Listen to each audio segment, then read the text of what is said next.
ampa sei na nhyehyɛ no guso a ekro na bibia aye kama na se sepa na ekro de a wɔsenya de a babo akora etuase anmanu ya wanti abadwakuo bi no amunya hwehwemu ne se kokobo adwumadi atwam emfie nwɔtwe ne se abadada na breso ekwa ba no mfa so na wo moto koko ekwa ba no mfa so no amutuaka ekwa ba no mfa so no amudu amdwuma no mfa ho sempa emra yentia yewura atofosen ensema de atudwa bi to commission concurrent forensic audit and criminal investigation into the activities of Cocoa Board over the last 8 years. And I repeat, Cabinet also directed the Office of the Attorney General in the management of Cocoa Board and the cocoa sector as a whole. Cabinet also directed the Attorney General to commission concurrent forensic audit and criminal investigation into the activities, and I repeat, Cabinet also directed the Office of the Attorney General to commission concurrent forensic audit and criminal investigation into the activities of Cocoa Board over the last 8 years. Cabinet has directed the Ministry of Finance to initiate also immediate reforms at Cocoa Board. Idea free ho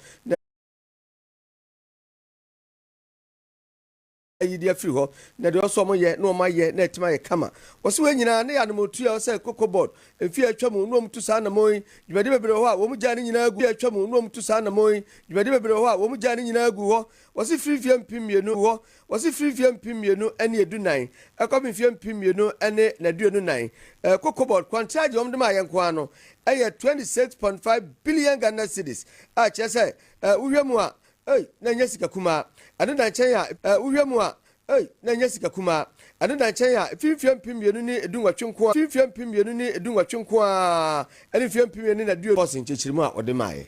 From 2014 to 2024, Cocoa Board owed cocoa contractors Cocoa Board owed cocoa contractors from 2014 to 2024. Cocoa Board awarded cocoa contracts of up to 26.5 billion Ghana cedis, with 21.5 billion Ghana cedis of contracts awarded between 2018 and the exercise has subsequently been.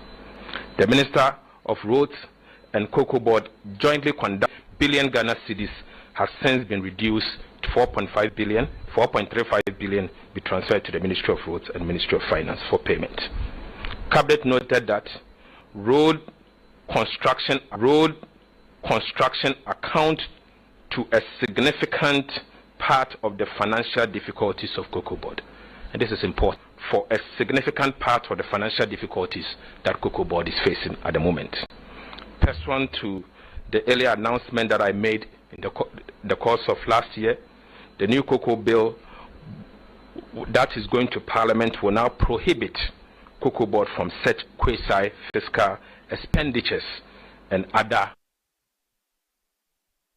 No, Dr. Atofosen, Tinsem Nania Bre, Kakurana, Insiso, no fine chain. Aqua, Umutimine. So they never force. Now, Nina Munacha said 4.35 billion. And one more Ede Minister of Roads and Highways, na Cocoa Board Aquano, Cocoa Rosuno, one more Ede at Trasapra.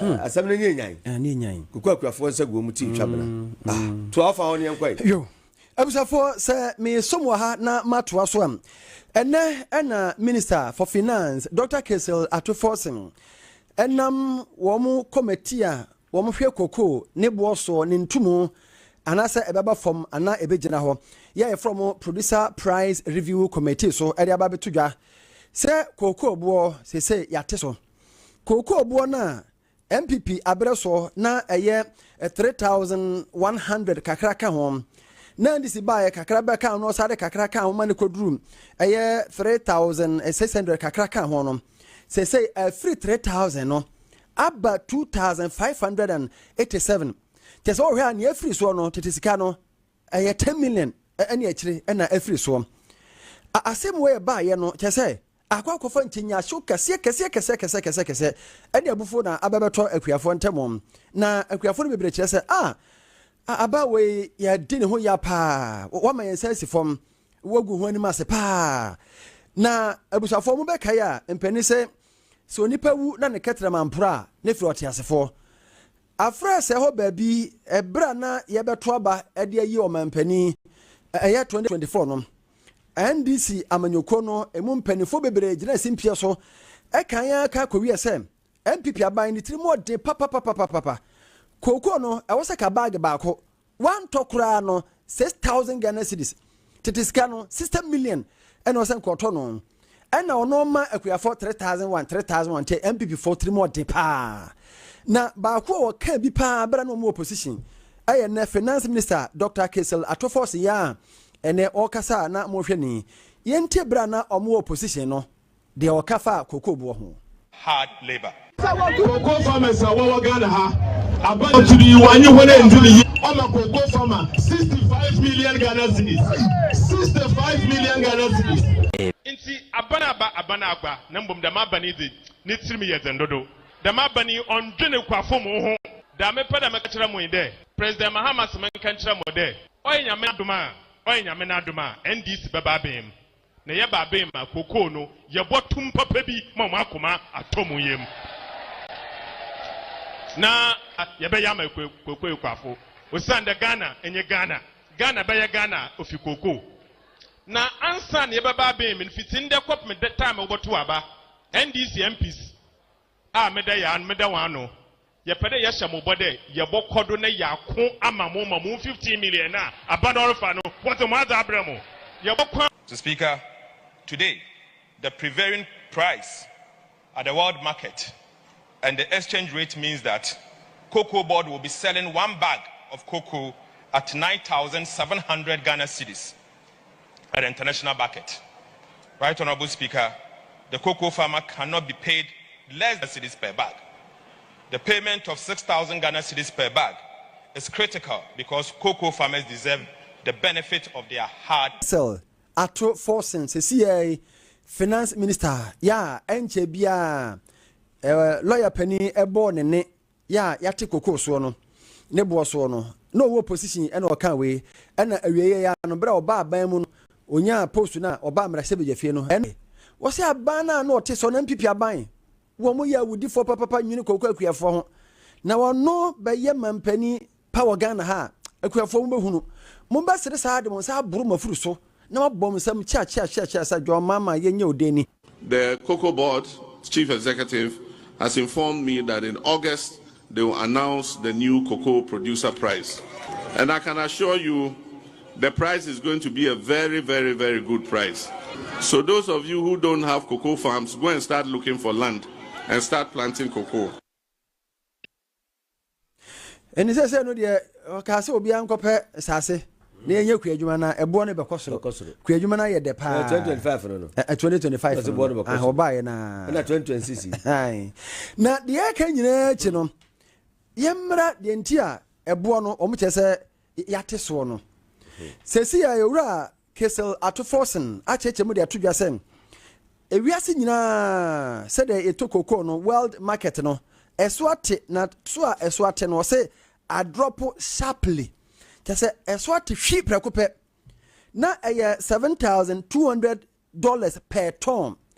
And at the sheep at about 4,100 per ton. Into a swat fido no. Ye na aka humbie ama se cocoa bag no. I free sa 3,000 Ghana cedis on the kakrada so no. About 2,500 abese 10-11 million sikadada and a free so no. Yentie chechemwa ira kissel at a force in the mine. The farmer, the PPLC has recommended that the farmer be paid 90% of the achieved gross FOB of $4,200 per ton to mitigate the adverse impact on the farmer as a result of the fall in the world market price. As a result of that, the PPLC thereby announces that effective today, Thursday, 12 February 2026, the new producer price for the remainder of the 2025-2026 crop season will now be 41,392 Ghana cedis per ton and 2,587 Ghana cedis per bag. This measure has become necessary to reflect the reality of the world market price of cocoa, ensure the injection of immediate liquidity for expedited payment of farmers, and guarantee the sustainability of our cocoa sector. Abasem for Dr. Kessel Atoforsen and the Kasa Yen, or my so far, or his Kasem so enono. Na efa baby so wasadi atu you him say akoba ni say o mate boso na on fi say abada na breast fi nwotwe no wo man to nema yi no wo mo de agise bi ba new reform bi ba na Dr. Atoforsen de atu you him say cocoa sector no chese cocoa board dwumadie ni nyina wo ba hwehwe ni nyina mu abadane dane ni nyina mu ekwa mo fa so a sikasem ne mentima nkoyie wo ba tutu ni nyina na wo me sanji she ni nyina so wi a afi kokwa akuafo sika oso de ma omo pa no no say yes say sika we de yetiko mutikoko ni etua mo ka na se etua mo ka mo amusampa afi de mo saka sika yi afi no dan chen a wo mo sanji she bia wo de bill no beko parliament na emrese bojafo akobobo ho ne hu say oh se ba se koko no ye ba beto a ye ba hwe wiase price no world market price and say no mo to no afi ne de aba betum say exchange rate no sidi no na ho de no eno so etisen afi ne ma be ka ho no mo ka nyina siani ansa no so oh say na tie de a ne chese ne wo mu pia aguma no say so mo da to dwan say efia mpime ne aduonunum ene na aduonu nsia ena asma ho yi no mo sha kuafo ba say efia mpime nu ena aduonu nsia na aduonu nso no 2026-2027 crop season ne de hwe akuafo do nso ba bro mafuru so ensi omode ba no enya no bini ene me bekoye de amo wo mo ache adwama asisika no wo bechem se tu anchem aduonum ya makuafo na aboa wo mo ene so dan chen a ensa wo omode ba no ebebo am kokwa akwa no mo ye nyina so no o matimi aye mo de mo miantie Dr. Atoforsen no ankasa se no se acheche ni nsemu asiafa.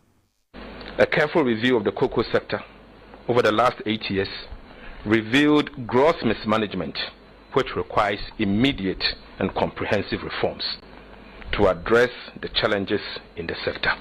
Cabinet has therefore decided on the following reforms to guarantee a fair price to the cocoa farmer, secure the financial viability of the cocoa sector, and ensure the long-term sustainability of the cocoa industry. To bring relief to unpaid cocoa farmers, Cabinet has accordingly directed the Ghana Cocoa Board to commence immediate payment of all affected cocoa farmers. 2. A new Cocoa Board bill will be presented to Parliament to implement an automatic adjustment of producer price to align with movement in the world market price, exchange rate, and other key variables, and guarantees a minimum of 70% of gross FOB price to be paid to the cocoa farmer. A new financing model for cocoa purchases and related operations with associated benefit for increased processing will be introduced effective 2026-2027 crop season. The current financing model was invented as a necessity after the syndicated loan failed after 32 years of successful implementation, and it was proven not to be sustainable. In fact, it has proven not to be sustainable. The financing model is entirely dependent on a buyer's willingness to bear the financing costs and to pre-finance the purchase of cocoa. The key motivation for buyers in the previous season was the rollover contract priced at a rate of $2,661 per metric ton, when the existing market price were above $8,000 per metric ton. We ayo me sana hene Dr. Atoforsen ena yetini nchechiri mu na ene ebra wakasa wie ya pe ena edom kuma wa mara shebe jafie enso friends and traffic say momra na mati o ya no se de NDC for ena ebu abo wo mo no wo ma no kate yabi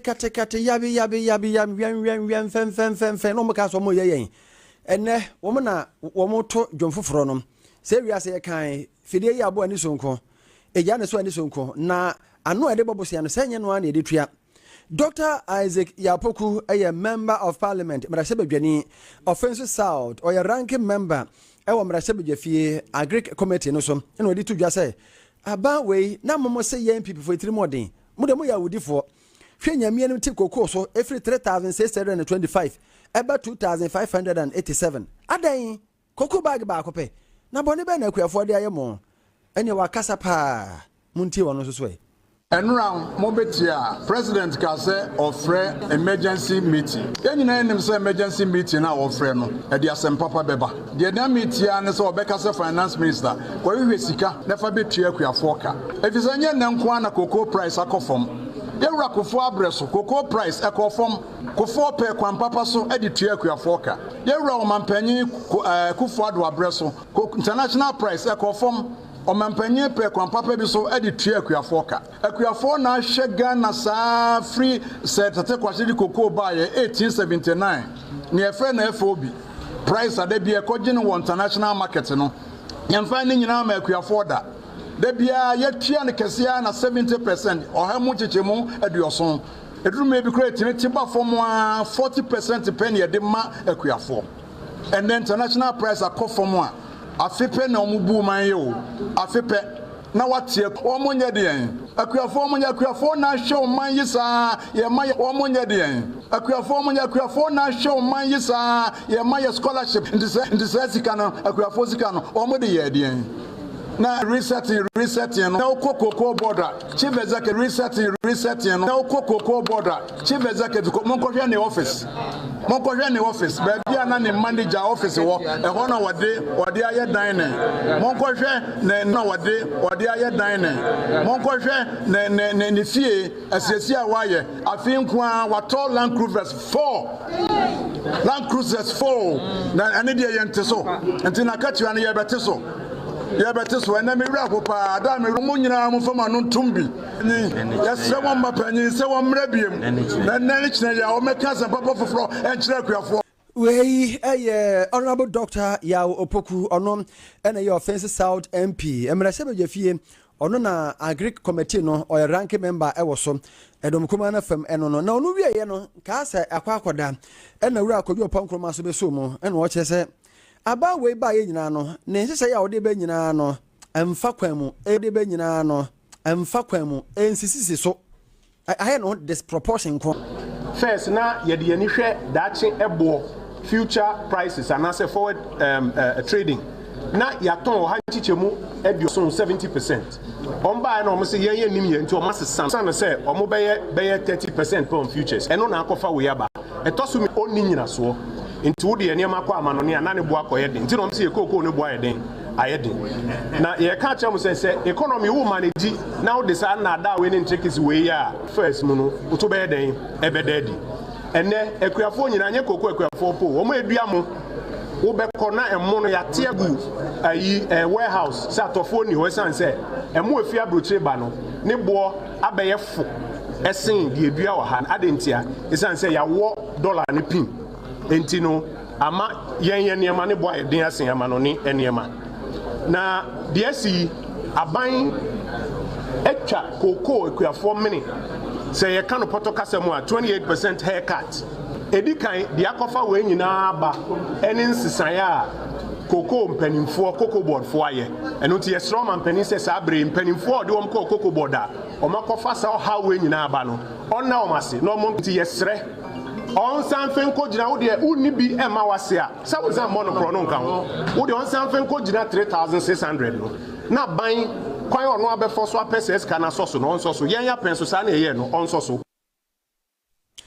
enia yeti yenso ye honorable Kodwo Opankroma ene sentwefo nhie mo ye bra aba no ate kokobo so every 3625 aba 2587 eno no ye ne akuafo enkodi nkomo ye Richard Owusu eye kokokwiani papa adwuma o Juma das yo open. Yeah, that's it. Your Lawson TV and Lawson FM. We are queer say how if I know you queer no, na ya a boy abay. I hope for said o Mrs. Somo na yabawa umuso. But therefore, men's member wakwaba, but me fee. Me no menyan se sankakra, Robert. Yo, ya is in the mirror. Me das it. Me pacho me ye me ku adwuma no wo Amansie Central jo kura mi wo mu no ene abana manchechemu de ntia ama enteso na ba You say Hamusa, San Century Mono, world market, and a Eswati, and a Kaye. Muso Musain. O dear for me, Paucho, ye somewhere in your year. Yasemunina, say. Dear opinion of that 2 years, impose a 1 million here. What dear 1 5 now? Nekobate, the over 2 years. Was I so active so dear? What is almost 28 to 29%? Kuyaduma.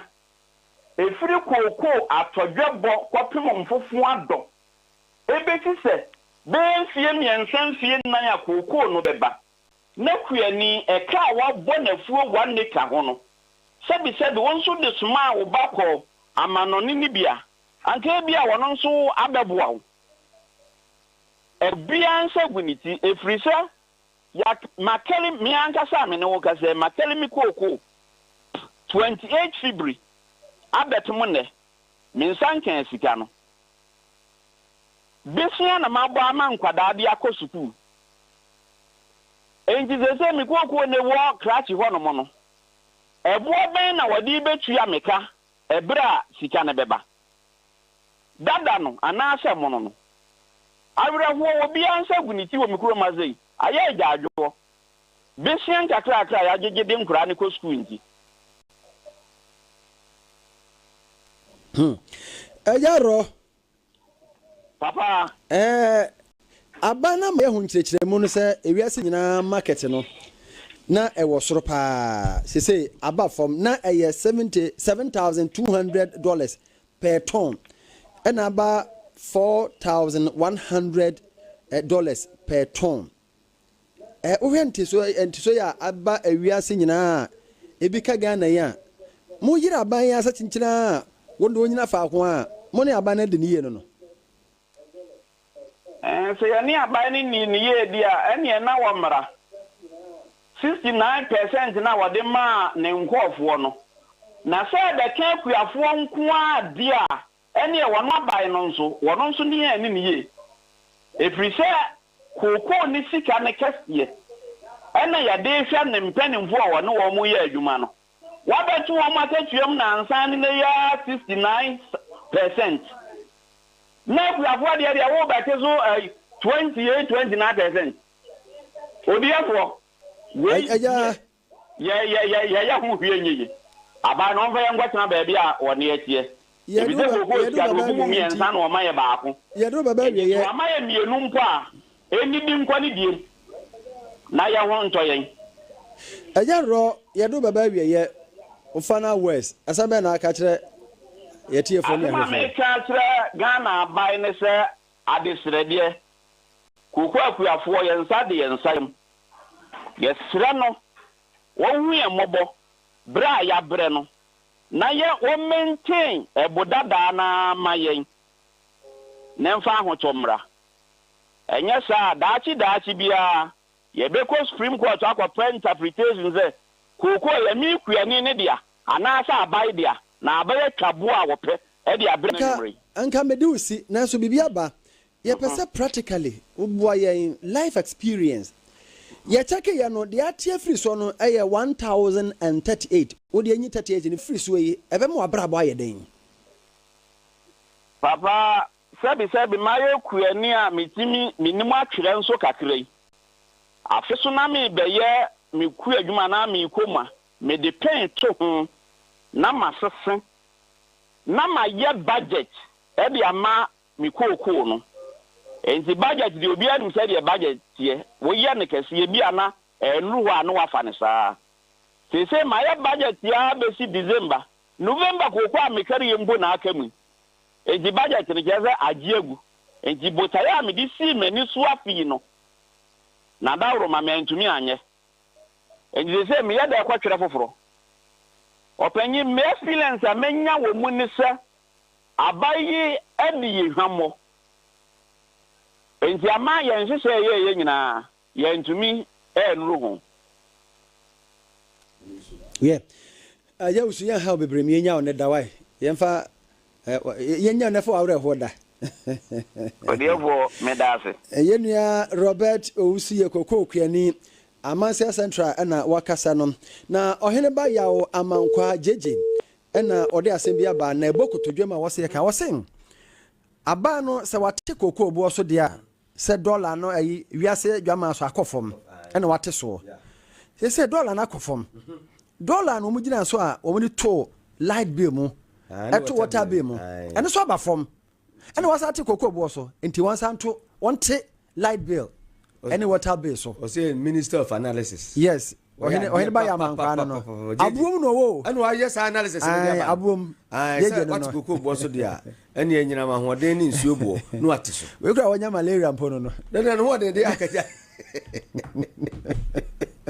jeje dia o ya chiao abusiafo ya da sejira koko akuafo nsem ya na akuafo do no a ye no mabonkom no mda tudwa se hwe na wo makwati abu ezu seyi o ya asase e fertilizer on be ne dey enurom de gu koko no so no won be ne dey hwe wo mani abre papa se bo ne die nyamianim ni enya bia enya fine ebi so oh mumia manage ni kakrakra ye ntie de akuafo no e bia ka kire ni ekosoro a eno no so pegam nti se ono so abafom no so obeton 25 million e de ni asem ya ka enya bia ma ba se a be mo koro no wa da de koko twafo papa obe aban bi bai ura ni de koko oto ni de onto ni nye kura ti so obeto no mama ya ha ne so koko ne gudama entime hwe obeto no mama ya na ze nso ebenye sika ko ya pack koko ni nyina gudam nya enye ama akuafo kura nsu abegire yitirim nti sisi ase se galamsefo ba so mu hia masase be koko asase amede be mo